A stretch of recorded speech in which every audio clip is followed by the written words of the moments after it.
ये कोई साधारण कहानी नहीं है। ये पाप और पुण्य की वो कथा है जहाँ बेटे की मृत्यु पिछले जन्म के कर्मों का परिणाम बन जाती है। सिर्फ 5 मिनट रुकिए, क्योंकि अंत में जो सत्य सामने आएगा वो आपके सोचने का तरीका बदल देगा। कभी कभी संतान वरदान नहीं, पिछले जन्म का कर्ज बनकर जन्म लेती है और पिता को अपनी आंखों के सामने अपने ही बेटे की मृत्यु देखनी पड़ती है। श्री कृष्ण कहते हैं, कर्म चाहे 1 जन्म पुराना हो या 101 जन्म पुराना, फल अवश्य मिलता है। मित्रों, अगर आपको पाप पुण्य, कर्म और जीवन के गूढ़ रहस्य जानने में रुचि है तो अभी वीडियो को लाइक करें, चैनल को सब्सक्राइब करें और कमेंट में लिखें कि कर्म अटल है। कहानी अब शुरू हुई है, अंत तक देखिए, क्योंकि ये कथा हर माता पिता के लिए एक गहरी चेतावनी है। मित्रों, आज के इस प्रसंग के माध्यम से हम सभी ये जानने का प्रयास करेंगे कि किस प्रकार की संतान की मृत्यु माता पिता के जीवित रहते हो जाती है और इसके पीछे कौन से कर्म उत्तरदायी होते हैं। मित्रों, इस तरह की घटनाएं हम अपने आसपास अक्सर सुनते और देखते रहते हैं। जब किसी पिता या माता को अपने जवान पुत्र की मृत्यु का असहनीय दुख सहना पड़ता है, वहीं दूसरी ओर कुछ पुत्र ऐसे भी होते हैं जो अपने ही माता पिता को जीवन भर कष्ट देते रहते हैं। वे उनके साथ प्रेम के बजाय शत्रुओं जैसा व्यवहार करते हैं। मित्रों, आखिर ऐसा क्यों होता है? क्यों कुछ संतान माता पिता के लिए दुख का कारण बन जाती है? आइए एक अत्यंत अर्थपूर्ण कथा के माध्यम से इस गूढ़ रहस्य को समझते हैं कि पिता से पहले पुत्र की मृत्यु क्यों हो जाती है और माता पिता को ये दारुण पीड़ा क्यों सहनी पड़ती है। मित्रों, एक समय की बात है, देवलोक में अग्निदेव, वरुण देव, बृहस्पति, शुक्राचार्य, यमराज और शनिदेव सहित अनेक देवता एकत्रित हुए थे। वहां गूढ़ ज्ञान पर चर्चा हो रही थी। देवता एक दूसरे से प्रश्न पूछते और जिनके पास उत्तर होता वे अपने विचार प्रकट करते। जब अग्निदेव की बारी आई तो उन्होंने एक गंभीर प्रश्न रखा। उन्होंने कहा, हे देवताओं, मेरा पहला प्रश्न ये है कि ऐसी कौन सी संतान होती है जिसकी मृत्यु माता पिता की आंखों के सामने हो जाती है, और मेरा दूसरा प्रश्न ये है कि किस प्रकार के पुत्र अपने माता पिता को अत्यधिक कष्ट देते हैं और उनका जीवन नरक बना देते हैं। अग्निदेव का यह प्रश्न सुनकर सभी देवता विचार में पड़ गए। वे सोचने लगे कि जिस पिता को अपने जवान पुत्र का अंतिम संस्कार स्वयं करना पड़े, उसके हृदय पर क्या बीतती होगी। शास्त्रों के अनुसार तो ये होना चाहिए कि पुत्र पिता का अंतिम संस्कार करे, लेकिन जब परिस्थिति उल्टी हो जाती है तब माता पिता को जीवित रहते हुए भी मृत्यु समान पीड़ा सहनी पड़ती है। मित्रों, कई बार देखा जाता है कि कुछ पुत्र अपने माता पिता की सेवा करने के बजाय उन्हें अपमानित करते हैं, उनकी उपेक्षा करते हैं, यहाँ तक कि उनके साथ कठोर व्यवहार भी करते हैं। ये सब क्यों होता है, इसका उत्तर किसी के पास नहीं था। इसी चर्चा के दौरान देवलोक में देवर्षि नारद का आगमन होता है। सभी देवता खड़े होकर उनका स्वागत करते हैं। नारद जी ने जिज्ञासा से पूछा, हे देवगण, आप सब किस विषय पर इतने चिंतित दिखाई दे रहे हैं? तब अग्निदेव ने अपने दोनों प्रश्न नारद जी के सामने रख दिए। प्रश्न सुनकर देवर्षि नारद मुस्कुराए और बोले, हे देवताओं, ये प्रश्न अत्यंत महत्वपूर्ण है और इसका उत्तर प्रत्येक मनुष्य को अवश्य जानना चाहिए। नारद जी ने कहा, मित्रों, मनुष्य का वर्तमान जीवन उसके पूर्व जन्मों के कर्मों पर आधारित होता है। ये आवश्यक नहीं कि पूरा जीवन ही पूर्व जन्म से संचालित हो, लेकिन कुछ कर्म ऐसे होते हैं जिनका फल अगले जन्म में अवश्य भोगना पड़ता है। उन्होंने आगे समझाया कि कर्म 3 प्रकार के होते हैं। पहला संचित कर्म, दूसरा प्रारब्ध कर्म और तीसरा क्रियामान कर्म। संचित कर्म वे होते हैं जो अनेक जन्मों में किए गए कर्मों का संग्रह होते हैं। ये कर्म आत्मा के साथ जन्मा जन्मांतर तक चलते हैं। भौतिक शरीर तो मृत्यु के बाद नष्ट हो जाता है, लेकिन सूक्ष्म शरीर आत्मा के साथ जुड़ा रहता है और वही कर्मों का हिसाब लेकर चलता है। नारद जी ने कहा, मित्रों, हमारे जीवन में जो भी सगे संबंधी आते हैं वे यूं ही नहीं आते। कभी वे हमारे कर्मों का फल देने के लिए माता पिता बनते हैं, कभी पुत्र बनकर आते हैं और कभी ऋण चुकाने के लिए दुख या सुख का कारण बनते हैं। देवर्षि नारद की ये बात सुनकर सभी देवता गहन विचार में डूब गए, क्योंकि यह सत्य था कि कर्म ही मनुष्य के सुख दुख। नारद जी से कहा, हे महर्षि, कृपया इस विषय को थोड़ा सरल शब्दों में समझाइए ताकि हमसे भली भांति समझ सके। नारद जी बोले, मित्रों, ध्यान से सुनो। मैं तुम्हें एक ऐसी कथा सुनाने जा रहा हूं जिससे ये स्पष्ट हो जाएगा कि किन कर्मों के कारण पुत्र की मृत्यु पिता से पहले हो जाती है और क्यों कुछ संतान अपने माता पिता के लिए अत्यंत दुख का कारण बनती है। नारद जी की बात सुनकर सभी देवता शांत हो गए और कथा सुनने लगे। नारद जी बोले, मित्रों, ये कथा बहुत प्राचीन समय की है। एक छोटे से गांव में एक साधारण किसान रहता था। उसके परिवार में उसकी पत्नी और एक पुत्र था। उस पुत्र का नाम नकुल था। कुछ वर्षों बाद किसान की पत्नी का देहांत हो गया। उस समय नकुल की उम्र केवल 5 वर्ष थी। कुछ समय बीतने के बाद किसान ने दूसरा विवाह कर लिया। उसकी दूसरी पत्नी से भी एक पुत्र हुआ, लेकिन दुर्भाग्यवश कुछ वर्षों बाद उसकी दूसरी पत्नी की भी मृत्यु हो गई। पत्नी की मृत्यु से किसान बहुत दुखी हुआ। उसने पूरे विधि विधान से उसका अंतिम संस्कार किया और फिर अपने दोनों पुत्रों के साथ जीवन बिताने लगा। समय धीरे धीरे बीतता गया।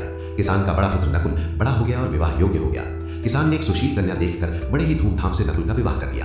कुछ समय बाद अचानक किसान गंभीर रूप से बीमार पड़ गया।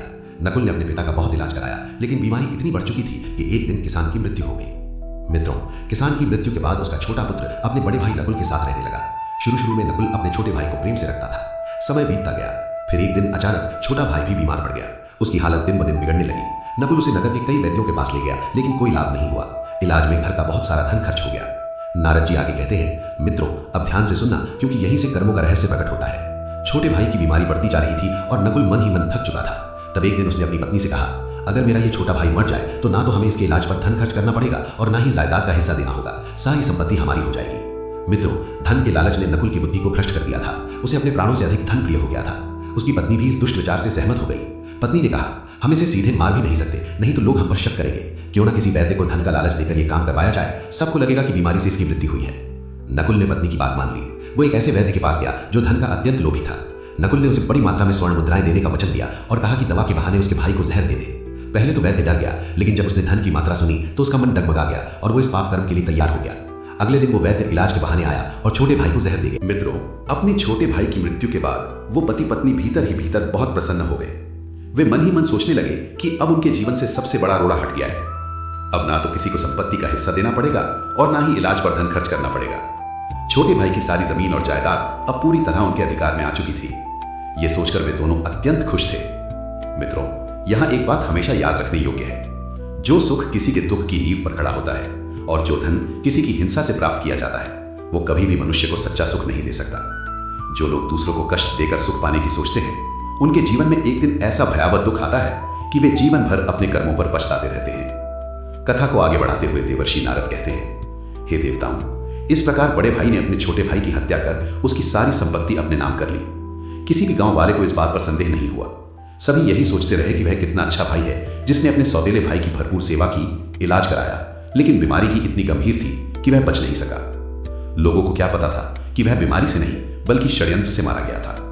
लोगों की नजरों में अच्छा बने रहने के लिए बड़े भाई ने पूरे रीति रिवाजों से अपने सौतेले भाई का अंतिम संस्कार भी किया। इसके बाद वह अपने घर लौट आया और मन ही मन बहुत प्रसन्न रहने लगा।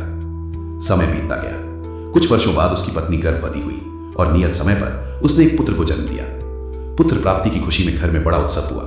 पूरे गांव में मिठाइयां बांटी गई। दोनों पति पत्नी अपने बेटे को बड़े प्रेम और लाड प्यार से पालने लगे। कुछ वर्षों बाद वह बालक जवान हो गया।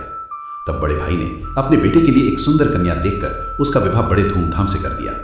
विवाह में उसने बहुत सारा धन खर्च किया। लेकिन मित्रों, विवाह के कुछ समय बाद ही उसका पुत्र अचानक बीमार रहने लगा। माता पिता ने उसके इलाज में कोई कमी नहीं छोड़ी। अनेक वैद्य और हकीम बुलाए गए। जो जितना धन मांगता उतना दे दिया जाता। बेटे को स्वस्थ देखने की लालसा में उसने अपनी आधी से अधिक संपत्ति तक बेच दी। पर मित्रों, कहते हैं ना, जिसका जितना ऋण होता है उसे किसी ना किसी रूप में चुकाना ही पड़ता है। लड़के की तबीयत दिन प्रतिदिन बिगड़ती चली गई। उसका शरीर बहुत कमजोर हो गया था। वह मृत्यु के निकट पहुंच चुका था। उसे देखने के लिए गांव के लोग भी उसके घर आने लगे। अपने पुत्र को इस अवस्था में देखकर वह व्यक्ति अत्यंत दुखी होकर बोला, पता नहीं भगवान मुझे किस पाप की सजा दे रहे हैं। मित्रों, तभी वह युवक अचानक बोल पड़ा। उसने अपने पिता से कहा, भाई, हमारा हिसाब अब पूरा हो गया है। बस अब मेरे अंतिम संस्कार की तैयारी बाकी है। यह सुनकर उसके पिता चौंक गए। उन्होंने सोचा कि शायद बीमारी के कारण उसके बेटे का मानसिक संतुलन बिगड़ गया है। वे बोले, ये कैसी बातें कर रहा है? मैं इसका पिता हूं और ये मुझे भाई कह रहा है। तब वह युवक बोला, नहीं भाई, इस जन्म में मैं आपके पिता हूं, लेकिन पिछले जन्म में मैं वही आपका छोटा भाई हूं जिसे आपने संपत्ति के लालच में वैद्य से जहर दिलवाकर मरवा दिया था। उसने आगे कहा, याद कीजिए, जैसे आज मैं इस चारपाई पर पड़ा हूं, वैसे ही मैं उस जन्म में भी पड़ा था। और आज जो संपत्ति मेरे इलाज में खर्च हो चुकी है, वही आपकी कमाई हुई संपत्ति है। आपने जो धन मेरा लिया था, वह अब मेरे इलाज में वापस हो चुका है। यह सुनते ही उसका पिता फूट फूट कर रोने लगा और बोला, मेरा तो पूरा वंश नष्ट हो गया। मैंने जो किया वही आज मेरे सामने खड़ा है। फिर उसने रोते हुए पूछा, लेकिन एक बात मेरी समझ में नहीं आती, मेरी बहू का क्या दोष है? वह तो निर्दोष है। अब इसे भी पति की चिता के साथ जलाया जाएगा। मित्रों, उस समय सती प्रथा प्रचलित थी, जिसमें पति की मृत्यु के बाद पत्नी को भी चिता पर बैठाया जाता था। तब वह युवक गंभीर स्वर में बोला, हे भाई, मेरी बात ध्यान से सुनो। तब वो युवक आगे कहता है, तुमने जिस वैद्य को मेरे उपचार के लिए बुलाया था, उसी वैद्य ने तुम्हारे कहने पर धन के लालच में मुझे विष दे दिया था। ये बात हमेशा स्मरण रखना कि जो दुष्ट व्यक्ति केवल धन के लिए किसी निर्दोष की हत्या करता है, उसे भी अपने कर्मों का फल अवश्य भोगना पड़ता है। युवक आगे कहता है, मेरी मृत्यु के लगभग 4 वर्ष बाद उस वैद्य की भी अचानक मृत्यु हो गई थी। मृत्यु के बाद उसे एक कन्या का जन्म मिला। वही कन्या आज मेरी पत्नी बनकर इस घर में आई है। मेरी मृत्यु के बाद उसे भी मेरे साथ चिता पर बैठाया जाएगा। ये भी अपने कर्मों का फल भोगेगी, क्योंकि पाप का फल कोई नहीं टाल सकता। कथा को आगे बढ़ाते हुए देवर्षि नारद कहते हैं, हे देवताओं, मनुष्य के जीवन में जो भी घटनाएं घटती हैं, वे उसके अपने ही कर्मों का परिणाम होती हैं। जैसा मनुष्य होता है, वैसा ही उसे काटना पड़ता है। आज नहीं तो कल प्रत्येक व्यक्ति को अपने कर्मों का फल अवश्य मिलता है। नारद जी कहते हैं, जीवन के कठिन प्रश्नों का उत्तर जीवन स्वयं देता है। जैसे जितना गहरा कुआं होता है, उतना ही मीठा जल उसमें मिलता है। मित्रों, इतना कहने के बाद वो किसान का पुत्र मृत्यु को प्राप्त हो जाता है। पुत्र की मृत्यु के बाद उस व्यक्ति की सारी संपत्ति भी नष्ट हो जाती है और उसकी पत्नी को उसके साथ चिता पर बैठा दिया जाता है। इस प्रकार उस दुष्ट वैद्य को भी उसके कर्मों का फल मिल जाता है, जिसने लालच में आकर एक निर्दोष बालक को विष दिया था। वो वैद्य मरकर उसी घर में पत्नी बनकर आया और उसे भी अत्यंत पीड़ादायक मृत्यु सहनी पड़ी। इसके बाद देवर्षि नारद कहते हैं, हे देवताओं, इस संसार में 4 प्रकार के पुत्र होते हैं और हर पुत्र अपने कर्मों का भुगतान करता है। ये सुनकर सभी देवता जिज्ञासावश पूछने लगे, हे देवर्षि, वे 4 प्रकार के पुत्र कौन कौन से होते हैं? कृपया हमें बताइए। तब नारद जी बोले, हे देवताओं, शास्त्रों में 4 प्रकार के पुत्र बताए गए हैं। पहला होता है ऋणानुबंध पुत्र, दूसरा होता है शत्रुपुत्र, तीसरा होता है उदासीन पुत्र और चौथा होता है सेवक पुत्र। नारद जी आगे कहते हैं, इनमें से पहले दो पुत्र अर्थात ऋणानुबंध पुत्र और शत्रुपुत्र मनुष्य के पूर्व जन्म के कर्मों के अनुसार जन्म लेते हैं। ऐसे पुत्रों की मृत्यु प्रायः पिता से पहले हो जाती है। यदि किसी के जीवन में ऐसा होता है तो समझ लेना चाहिए कि वो ऋण या शत्रुता चुकाने के लिए आया था। धार्मिक मान्यताओं के अनुसार यदि किसी व्यक्ति ने अपने पूर्व जन्म में किसी को अत्यधिक कष्ट दिया हो या मृत्यु तुल्य पीड़ा पहुंचाई हो तो वही आत्मा इस जन्म में पुत्र बनकर लौटती है और अपना बदला पूरा करती है। तब पिता को अपनी आंखों के सामने अपने ही पुत्र की मृत्यु देखनी पड़ती है। इससे बड़ा दुख किसी पिता के लिए और क्या हो सकता है। मित्रों, यदि कोई पुत्र माता पिता को मृत्यु समान कष्ट देता है तो यह संकेत हो सकता है कि वो पिछले जन्म का शत्रु या पीड़ित आत्मा है। ऐसी संतान माता पिता के जीवन को दुखों से भर देती है, उन्हें प्रताड़ित करती है और कभी कभी पूरे कुल के विनाश का कारण भी बन जाती है।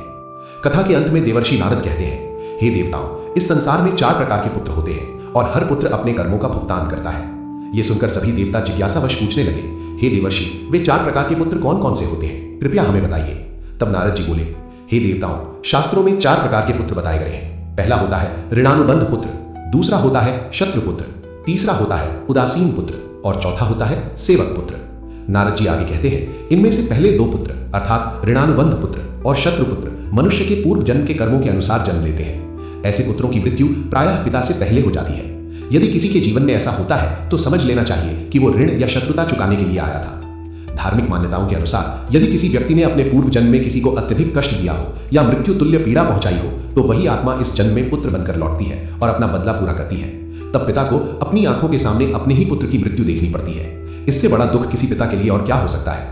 मित्रों, यदि कोई पुत्र माता पिता को मृत्यु समान कष्ट देता है तो यह संकेत हो सकता है कि वो पिछले जन्म का शत्रु या पीड़ित आत्मा है। ऐसी संतान माता पिता के जीवन को दुखों से भर देती है, उन्हें प्रताड़ित करती है और कभी कभी पूरे कुल के विनाश का कारण भी बन जाती है। इसके बाद भगवान श्री कृष्ण अर्जुन से कहते हैं, हे पार्थ, प्रत्येक जीव को अपने किए हुए कर्मों का फल अवश्य भोगना पड़ता है। जिसका जिस पर जैसा ऋण होता है वो ऋण केवल एक जन्म में नहीं बल्कि कई जन्मों तक चुकाना पड़ता है। मित्रों, यही सत्य भगवान श्री कृष्ण ने पितामह भीष्म को भी समझाया था। यह प्रसंग महाभारत काल का है, जब भयंकर युद्ध समाप्त हो चुका था और पांडव विजयी हो चुके थे। तब सभी भाई भगवान श्री कृष्ण के साथ पितामह भीष्म के पास उनका आशीर्वाद लेने पहुंचे। तभी पितामह भीष्म ने श्री कृष्ण से प्रश्न किया, हे वासुदेव, मैंने जीवन भर धर्म का पालन किया, फिर भी मैं नुकीले तीरों की इस शैया पर इतना असहनीय कष्ट क्यों भोग रहा हूं? यह किस कर्म का फल है? भगवान श्री कृष्ण मुस्कुराए और बोले, हे पितामह, क्या आपको अपने पूर्व जन्मों के कर्म स्मरण हैं? भीष्म बोले, हे वासुदेव, मुझे अपने पिछले जन्मों का स्मरण है। उन जन्मों में मैंने कभी किसी के साथ अन्याय नहीं किया। भगवान श्री कृष्ण ने उनकी बात से सहमति जताते हुए कहा, यह सत्य है कि आपने 100 जन्मों तक कोई पाप नहीं किया, परंतु ये पीड़ा आपको आपके 101वें जन्म के कर्मों का फल दे रही है। भगवान श्री कृष्ण आगे कहते हैं, 101वें जन्म में आप एक राजा थे। एक दिन शिकार करते हुए जंगल में बहुत थक गए और विश्राम करने के लिए एक वृक्ष के नीचे बैठ गए। उसी समय उस पेड़ से एक छोटा सा कीट आपके ऊपर गिरा। क्रोध में आकर आपने उसे अपने बाण से उठाकर दूर फेंक दिया। वो कीट पीछे कांटों के ढेर पर पीठ के बल गिर पड़ा। उसके शरीर में नुकीले कांटे धंस गए। वो कीट कई दिनों तक उन्हीं कांटों में फंसा तड़पता रहा। जितना वो निकलने का प्रयास करता उतना ही अधिक पीड़ा सहता। उस पीड़ा का लेखा आपके कर्मों में जुड़ गया था, किंतु आपके पुण्य इतने प्रबल थे कि उस पाप को फलित होने का अवसर नहीं मिला। ये सुनकर पितामह भीष्म ने पूछा, हे कृष्ण, फिर आज ये फल क्यों मिला? भगवान श्री कृष्ण बोले, जब दुर्योधन की सभा में द्रौपदी का चीरहरण हो रहा था तब आप उसे रोक सकते थे। सामर्थ्य होते हुए भी आपने हस्तक्षेप नहीं किया। उसी क्षण आपके पुण्य क्षीण हो गए और 101वें जन्म का वो पाप फलित होने का अवसर पा गया। उसी का परिणाम आज आप इस शैया पर भोग रहे हैं। मित्रों, इससे हमें यह शिक्षा मिलती है कि जब हम जन्म लेते हैं या गर्भ में होते हैं तब हम ईश्वर से यही प्रार्थना करते हैं कि इस बार अच्छे कर्म करेंगे, परंतु जन्म लेने के बाद हम मोह माया में फंसकर उन संकल्पों को भूल जाते हैं। कर्मों का फल कभी न कभी अवश्य मिलता है। इसलिए इस पृथ्वी पर रहने वाला प्रत्येक प्राणी अपने कर्मों के अनुसार ही सुख, दुख और जन्म को प्राप्त करता है। इसी कारण हमें किसी भी जीव को कष्ट नहीं देना चाहिए, चाहे वो छोटा सा कीट ही क्यों ना हो। मित्रों, आगे देवर्षि नारद जी देवताओं से कहते हैं, हे देवगण, जो 2 प्रकार के पुत्र होते हैं, ऋणानुबंध पुत्र और शत्रुपुत्र, वे उन्हीं कर्मों के कारण जन्म लेते हैं जिनका ऋण हमने किसी रूप में लिया होता है। यदि वो ऋण इसी जन्म में चुका दिया जाए तो ये सौभाग्य है, लेकिन यदि वो ऋण अगले जन्म तक चला जाए तो वही आत्मा पुत्र, भाई, संबंधी या किसी अन्य रूप में जन्म लेकर अपना हिसाब पूरा करती है। कभी कभी मनुष्य को मनुष्य के रूप में चुकाना पड़ता है तो कभी पशु के रूप में, परंतु कोई भी ऋण बिना चुकाए समाप्त नहीं होता। भगवान श्री कृष्ण आगे कहते हैं, हे पार्थ, प्रत्येक प्राणी को अपने किए हुए कर्मों का फल भोगना ही पड़ता है। जिस पर जिसका ऋण होता है वह ऋण केवल एक जन्म में नहीं बल्कि कई जन्मों तक चुकाना पड़ता है। मित्रों, यही गूढ़ रहस्य भगवान श्री कृष्ण ने पितामह भीष्म को समझाया था। यह प्रसंग महाभारत काल का है। जब महाभारत का भयंकर युद्ध समाप्त हो चुका था तब विजयी पांडव अपने सभी भाइयों के साथ भगवान श्री कृष्ण को लेकर पितामह भीष्म के पास उनका आशीर्वाद लेने पहुंचे। तभी पितामह भीष्म ने भगवान से प्रश्न किया, हे वासुदेव, मैंने कौन से ऐसे कर्म किए हैं जिनके कारण आज मुझे नुकीले बाणों की शैया पर असहनीय पीड़ा सहनी पड़ रही है। तब भगवान श्री कृष्ण मंद मुस्कान के साथ बोले, हे पितामह, क्या आपको अपने पूर्व जन्मों के कर्म स्मरण है? भीष्म बोले, हे माधव, मुझे अपने पिछले जन्मों का ज्ञान है और मैंने किसी का अहित नहीं किया। पितामह की बात से सहमत होते हुए भगवान श्री कृष्ण ने कहा, हे भीष्म, आपने 100 जन्मों तक कोई पाप नहीं किया, किंतु ये जो कष्ट आप भोग रहे हैं वह आपके 101वें जन्म का फल है। उस जन्म में आप एक राजा थे। एक बार शिकार खेलते खेलते आप अत्यंत थक गए और विश्राम हेतु एक वृक्ष के नीचे बैठ गए। तभी उस वृक्ष से एक छोटा सा कीट आपके ऊपर गिर पड़ा। क्रोधवश आपने उसे अपने बाण से उठाकर पीछे फेंक दिया। वह कीट पीछे कांटों पर जा गिरा और उसकी पीठ में तीखे कांटे धंस गए। वह जीव कई दिनों तक असहनीय पीड़ा में तड़पता रहा। उस पीड़ा का कारण आपका नाम कर्म लेखे में दर्ज हो गया, किंतु आपके पुण्य कर्म इतने प्रबल थे कि वह पाप तत्काल फलित नहीं हो सका। यह सुनकर पितामह ने पूछा, हे प्रभु, फिर आज ही यह फल क्यों मिला? भगवान श्री कृष्ण ने उत्तर दिया, दुर्योधन की सभा में जब द्रौपदी का चीरहरण हो रहा था तब आप उसे रोकने में समर्थ थे, फिर भी आपने मौन धारण किया। उसी क्षण आपके संचित पुण्य क्षीण हो गए और 101वें जन्म का वह पाप फलित हो गया। मित्रों, जब हम गर्भ में होते हैं तब ईश्वर से यह प्रार्थना करते हैं कि इस जन्म में सत्कर्म करेंगे, परंतु जन्म लेने के बाद हम माया मोह में फंसकर सब भूल जाते हैं। कर्मों का फल कभी न कभी अवश्य मिलता है, इसलिए पृथ्वी पर रहने वाला हर प्राणी अपने कर्मों के अनुसार ही जन्म लेता है और उन्हीं कर्मों का फल भोगता है। इसीलिए किसी भी जीव को कष्ट नहीं देना चाहिए, चाहे वह कितना ही छोटा क्यों ना हो। आगे देवर्षि नारद कहते हैं, हे देवताओं, पुत्र 4 प्रकार के होते हैं, अनुबंध पुत्र, शत्रु पुत्र, सेवक पुत्र और उदासीन पुत्र। जिनसे हमने ऋण लिया और लौटाया नहीं, वही ऋण किसी न किसी रूप में हमें चुकाना ही पड़ता है। यदि इसी जन्म में चुका दिया तो कल्याण है, अन्यथा अगले जन्म में वही व्यक्ति पुत्र, भाई या संबंधी बनकर आता है। कभी कभी मनुष्य पशु योनि में भी उस ऋण को चुकाता है। ऋण से कोई नहीं बच सकता, यही शाश्वत नियम है, यही सनातन सत्य है। अनुबंध और शत्रु पुत्र प्रायः पिता से पहले ही मृत्यु को प्राप्त होते हैं। सेवक पुत्र वही होता है जो पिछले जन्म के निस्वार्थ सेवा भाव का फल होता है, और जो उदासीन पुत्र होते हैं उन्हें माता पिता के सुख दुख से कोई सरोकार नहीं होता। विवाह के पश्चात वे माता पिता से दूरी बना लेते हैं। यदि कोई पिता यह नहीं चाहता कि वह अपने पुत्र की मृत्यु अपने सामने देखे तो उसे जीवन में किसी का अहित नहीं करना चाहिए और न ही किसी का ऋण दबाना चाहिए। किसी को इतना कष्ट न दें कि वह भीतर ही भीतर बदला पाल ले। अवसर मिलने पर वही व्यक्ति अपना हिसाब चुकाने अवश्य आएगा। मित्रों, अब आप समझ ही गए होंगे कि कौन से पुत्र कष्ट का कारण बनते हैं और कौन से पुण्य का फल होते हैं। इसलिए मनुष्य को सदैव सत्कर्म करने चाहिए ताकि उसके पुण्य प्रबल रहें। यदि कोई व्यक्ति संकट में है और आप उसकी सहायता कर सकते हैं तो निस्वार्थ भाव से उसकी मदद अवश्य करें। ऐसा करके आप अपने पुण्य बढ़ाते हैं और उसका फल स्वयं भगवान आपको देते हैं। तो भक्तों, इसी के साथ यह दिव्य कथा पूर्ण होती है। कर्म से कोई नहीं बचता, इसलिए आज जो कर रहे हैं वही आपका कल लिखेगा। बोलो राधे राधे।